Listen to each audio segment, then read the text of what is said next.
शरद पवारांच्या राष्ट्रवादी काँग्रेसचे वरिष्ठ नेते जयंत पाटील यांनी भाजपचे ज्येष्ठ नेते विनोद तावडेंची मुंबईतल्या एका हॉटेलमध्ये भेट घेतल्याची सूत्रांची माहिती आहे। त्यामुळे आता शरद पवारांची राष्ट्रवादी महायुतीत सहभागी होण्याच्या किंवा एनडीएच्या वाटेवरती आहे का या चर्चांना उधाण आलंय। शरद पवारांचा पक्ष हा महायुतीमध्ये सहभागी झाला तर पक्षाच्या वाट्याला नेमकं काय येऊ शकतं याविषयी चर्चा झाल्याची माहिती सूत्रांकडून मिळाली आहे। विनोद तावडे आणि जयंत पाटलांमध्ये चर्चा झाल्यानंतर राष्ट्रवादीच्या आणखी एका वरिष्ठ नेत्यासोबत सुद्धा जयंत पाटलांची बैठक झाल्याची माहिती आहे।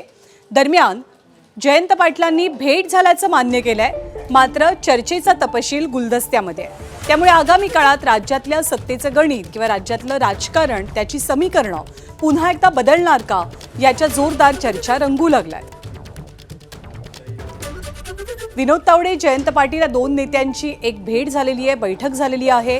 बैठक झाली आहे हे जयंत पाटील कबूल करतात, पण कोणत्या संदर्भात ही बैठक झाली ते अर्थातच त्यांनी स्पष्ट केलेलं नाही। त्यामुळे शरद पवारांच्या राष्ट्रवादीच्या मनात नेमकं काय सुरू आहे, एनडीए मध्ये किंवा महायुतीत सहभागी होण्यासंदर्भातली ही भेट होती का याच्या चर्चा आता जोर धरतात।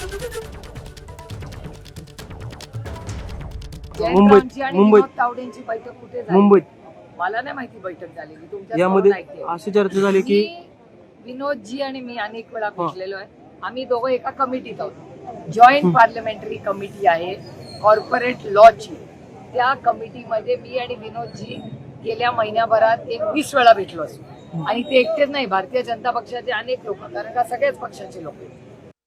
राष्ट्रवादी काँग्रेस एनडीए सोबत जाण्याबाबत काही चर्चा सुरू आहे का? पक्षात अशी चाचपणी सुरू आहे असं समजते की बाहेरनं पाठिंबा द्यायचा की त्यांच्यासोबत जायचं आणि एका ज्येष्ठ नेत्यावरती सुद्धा जबाबदारी सोपवल्याची चर्चा आहे। अशी कुठली चर्चा आमच्या पक्षामध्ये चालू नाही आहे, न ती माझ्या कानावर आलेली आहे। त्यामुळे मला असं वाटतं ही फक्त चर्चाच आहे।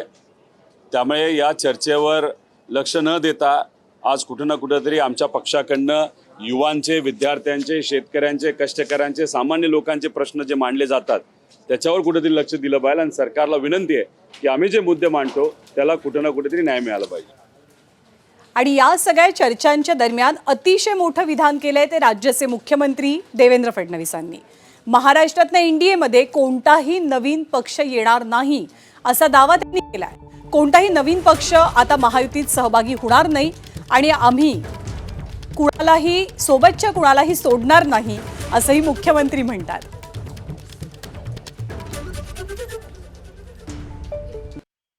महाराष्ट्रातनं एनडीए मध्ये कुठला नवीन पक्ष येणार नाही। आता जे पक्ष आहेत तेच पक्ष राहतील, कुठलाही नवीन पक्ष आता एनडीए मध्ये येण्याची आमची कुठली चर्चा नाही। पण सोबतचे लोक सोडून जाऊ नये म्हणून अशा स्वरूपाच्या बातम्या पेरल्या जात आहेत का? आम्ही सोबतच्या कोणालाही तोडण्याचा प्रयत्न करत नाही। जे त्यांच्यासोबत आहेत, म्हणजे शरद पवार साहेबांच्या पक्षात जे खासदार आणि आमदार आहेत यांना कोणालाही तोडण्याचा आमचा प्रयत्न नाही। सध्या माध्यमांमध्ये ही चर्चा सुरू आहे की शरद पवार गट जो आहे तो इंडियाला पाठिंबा देण्यास तयार आहे। मला या विषयावरती काय माहीत नाही, कारण आदरणीय पवार साहेब गेली 6 दशकं देशाच्या राजकारणामध्ये त्याने आपलं एक वेगळं स्थान प्रचंड राजकीय इच्छाशक्तीच्या बळावरती मेहनतीतून विकासात्मक नेतृत्वाच्या माध्यमातून त्याने दाखवलेलं आहे। त्यामुळे साहेबांच्या नेतृत्वाखाली पक्षाने काय निर्णय घ्यावा हा शेवटी साहेबांचा आणि त्या पक्षाच्या नेतृत्वाचा अधिकार त्या ठिकाणी आहे। तर एकीकडे शरद पवारांची राष्ट्रवादी एनडीएशी किंवा महायुतीशी भाजपशी जवळीक साधू पाहते का या चर्चा रंगत असताना, दुसरीकडे जयंत पाटलांनी राज्याच्या महसूल मंत्र्याच्या कामांचं तोंड भरून कौतुक केलंय। आम्ही त्यांच्या स्वभावाकडे बघून, पारदर्शी कारभाराची त्यांचा जो प्रयत्न आहे त्याकडे बघून नेहमीच त्यांना पाठिंबा देतो आणि ते मुक्तपणाने सगळ्या गोष्टी अतिशय पारदर्शीपणाने काम करतात। आमची अपेक्षा अशी आहे की महाराष्ट्रातल्या या मगापासून ज्याचं वर्णन केलं त्या सगळ्या भूमाफियांना, बाकीच्या सगळ्यांना तुम्ही योग्य शिस्त लावा आणि आपण, तुमच्यावर आमचा पूर्ण विश्वास आहे आणि आमचा तुमच्यावर पूर्ण विश्वास आहे आणि तुम्हीच हे करू शकाल अशी आमची खात्री आहे आणि पुन्हा एकदा पाठिंबा जाण्यासाठी देतो।